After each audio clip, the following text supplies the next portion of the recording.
वराड निघालंय लंडनला. याचं थोडक्यात कथानक असं आहे की गावातला काशीनाथ मुंबईला जातो, नंतर शिकायला लंडनला जातो. मग तिथं त्याचं एका जुडी नावाच्या पोरीबरोबर अफेअर होतं, प्रेम होतं आणि काशीनाथ आडून बसतो की मला लगीन करायचंय तर जुडी संगच करायचंय. एकत्र कुटुंब पद्धती म्हटल्यानंतर गावामध्ये, घरामध्ये, वाड्यातल्या घरामध्ये, मोठ्या घरात बायकांची लगबग लगबग लगबग लगबग सुरू झाली. चला आवरा लवकर, जानराव आजच्या आज येणार आहेत, भरभर भरभर भरभर भरभर आवरा, पटपट आवरा, कवा येतील ते, आजची तारीख दिली त्यांनी, चला भरभर भरभर भरभर भरभर भरभर. अगं सुशे, तू एक काम कर, आपल्या समध्या पोट्यांना एकत्र कर आणि खंगाळून काढ मेल्यांना. फारच घाण राहतील ग आपले पोट्टे. मोटर लावा, पाईप लावा, गाड्या धुते तसे लेकरं धुवा. मला पोट्ट्यांचा एवढा राग येतो ना, कुणी पाहुणा आला ना की त्याच्या समोर नाकाला पापड्या घेऊ घेऊ येते. अगं नाही तर काय, मला फार येतो आपल्या पट्ट्यांचा. कुणी पाहुणा आला की त्या पाहुण्याच्या समोर येतेत, आईच्या कंबरड्याला लटकं देत आणि त्या पाहुण्याकडे बघून भूक.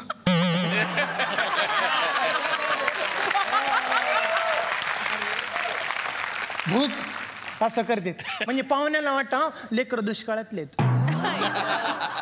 त्यांना खाऊ घाला, आंघोळी घाला. आंघोळी घातल्यानंतर बरं का, ऐका ना वंश वंश, ऐका ना वंश, आज पाहुणे येणार आहे तर वंश भर भर भर भर भर भर भर भर आपण कामं करू वंश. माझं ऐका ना वंश वंश, मी काय म्हणते ऐका ना वंश वंश वंश वंश.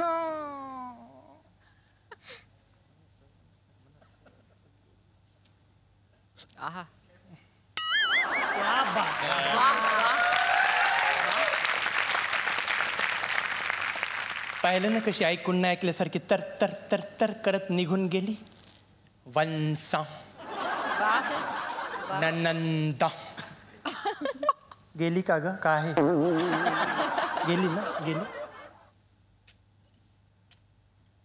अजिबात काम करत नाही, शपथ करून नाही सांगत, कामच करत नाही, करतच नाही. नुसतं या खोलीतून त्या खोलीत, त्या खोलीतून त्या खोलीत गुरगुर गुरगुर हिंडती आणि असं दकिती की कामाचे डोंगर उचलायला लागली. पण बोलता कुणाला, सांगता कुणाला, बोलला की फस.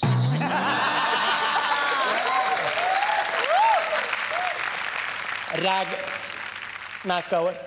आपलं नशीबच फुटका ग, जिथं हात घालायला जाऊ तिथं भोका निघायला लागली.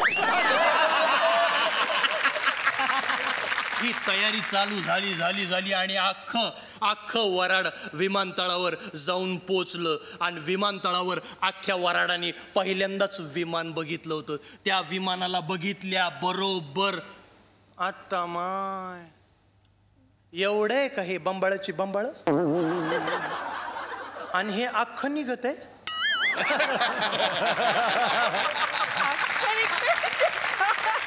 तुकड्या तुकड्यात नाही जात न ग बाई, मला भोंडा यायल्यात. अगं निघताना तर मारे म्हणत होतीस मला उजव्या अंगावर पडलं तरी बुंग, डाव्या अंगावर पडलं तरी बुंग. आता पाहतीस काय घुसणं बुंग मधी. अख्खं वराड त्या पायऱ्यावरून चढत असताना एक इबलीस पोट्ट वरच्या पायरीवर चढलं आणि वरतून आत्या मी वरच्या पायरीवर, तू खालच्या पायरीवर. आत्या समजा आपण या बुंग मध्ये बसलो होतं आणि हे इमान वरती गेल्यानंतर बदकन खाली पडलं तर.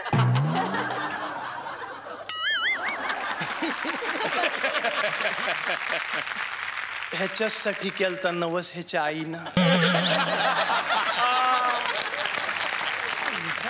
अभद्र मेलं. मागच्या महिन्यात आलं माझ्या बरोबर हळदी कुंकाच्या कार्यक्रमाला. तिथं समध्या बायकाच्या मांडीवर बसू बसू म्हणायला, काकू तुमच्या कपाळावरचं कुंकू पुसू.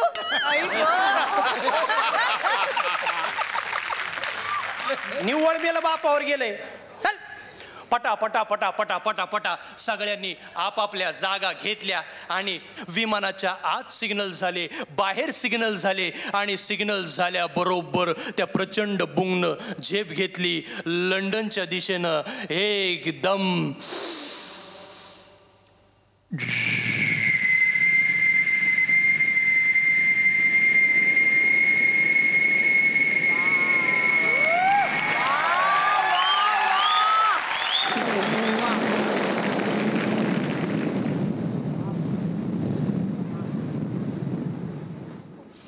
प्रवास करीत करीत ते बुंगालं हिथ्रो एअरपोर्ट लंडन.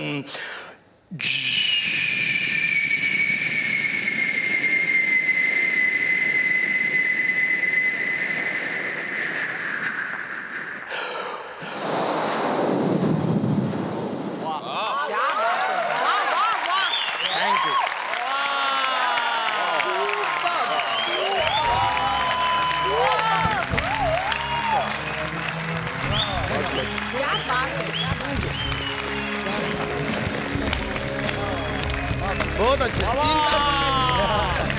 मजा आहे.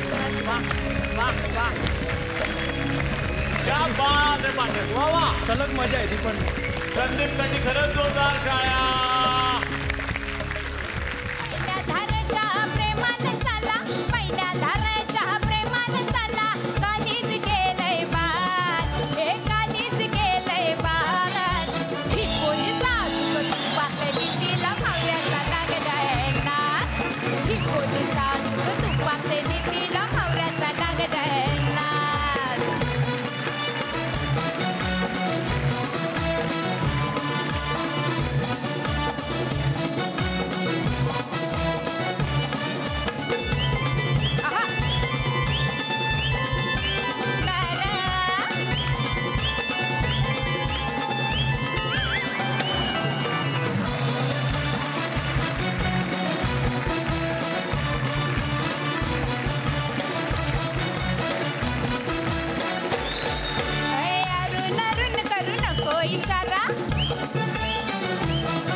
वजायला